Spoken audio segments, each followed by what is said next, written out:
Hi, and today we've got an update on the Mazda MPS range of engines, and this is the turbo 4-cylinder, which is an incredibly popular car. One of the many cars that we've done a lot of upgrades, including our XA and XB power kits. But what I wanted to show you today is a lot of the hidden side of maintaining these cars, which you can see the engine is dismantled at the moment, and we've actually got the locking plate in place to align and keep the dual camshafts for the inlet and the exhaust located whilst we upgrade and replace the part of the cam chain, the cam sliders, and the variable cam controller on the inlet side. And what I wanted to do was to show you some of those components that our Mazda trained technicians who work for us have the specialty and understanding to give you the right information so you get this done right. And this is commonly overlooked on how to change the cam chain, the variable cam controller on the inlet side, and the sliders, and particularly the connection to the crankshaft, because these cars, or these engines in particular, don't have keyways on the connection between the chain and the camshaft or the crankshaft. In fact, what they've got is very, very special washers that design a certain amount of friction between the pulley and the camshaft, or the pulley and the crankshaft. So what you can see here is the inlet cam chain sprocket with the variable cam controller, because this allows it to return and advance the inlet cam through oil pressure. The special washer we're talking about, the replacement genuine chain, which over a period of time stretches and starts to make a rattling noise, and these are the genuine factory slides that control the location of the chain when it's in the engine and running.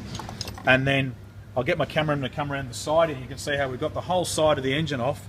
So this is where the variable cam control pulley goes on here. This is the exhaust side cam drive for the camshaft, and down the bottom, which is probably even harder to see in the video, is the actual crankshaft connection, which also doesn't have a keyway. So one of the important things is you need all the genuine service tools, which this plate is one of them, because without these components you can't align everything up when it all goes back together. And one of the small key things that my Mazda technician wanted me to show you is this little locking pin, which goes into the bottom of the engine to locate the crankshaft at top dead center as well, as part of the kit. So when it all goes back together, you can get the best possible performance for your Mazda MPS.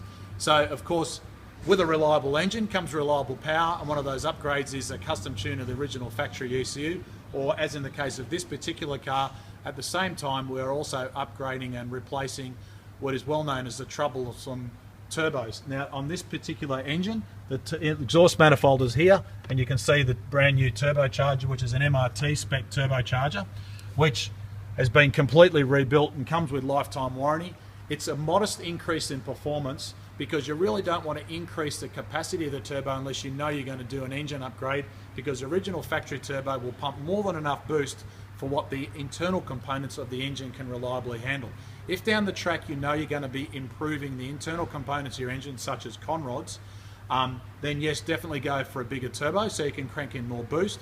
But until you do your engine rebuild, you can't take advantage of that bigger turbo, which means ultimately you're driving a car with an oversized turbo, making it more laggy on takeoff and not giving you the performance and the sprightly response that you would come to expect with an original spec factory replacement turbocharger. And these turbos on the original engines suffer from carbon buildup on the bearings inside the turbo, and then cause them to smoke, and that is one of the main reasons why people replace the turbo. So this particular turbo that we're replacing, which is the one you can see here, is a exchange turbo, so it's a direct bolt-on, gives you a little bit more performance but gives you the maximum reliability for when your car goes all back together. And then when you combine it with something like this, with a high flow downpipe and a cat delete underneath the cylinder of the engine, you can take advantage of the MRT XB power kit, which gives you a huge reliable increase in torque of anywhere between 30 and 40 kilowatts, but a thumping increase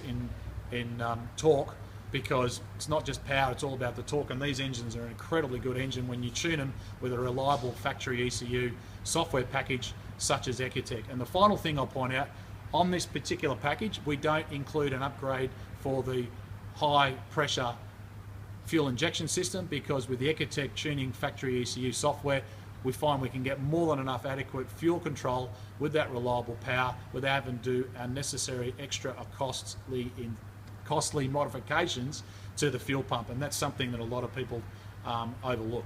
So there you have it. If you want to enjoy more information about your Mazda, look up understanding how to make sure it's reliably running the way you want. You want some more power, some more grunt, handling or braking, we're here to help you. But for today, no matter where you are in the world, follow us on Facebook, YouTube and Instagram. Make a comment here. Certainly make a opportunity for yourself to get other updates by subscribing to our video channel. And down the bottom here on the video, you'll see a link to our album on our Facebook page. It'll show you some more detailed pictures of this installation. But for now, I'm Brett Middleton. Thanks for watching.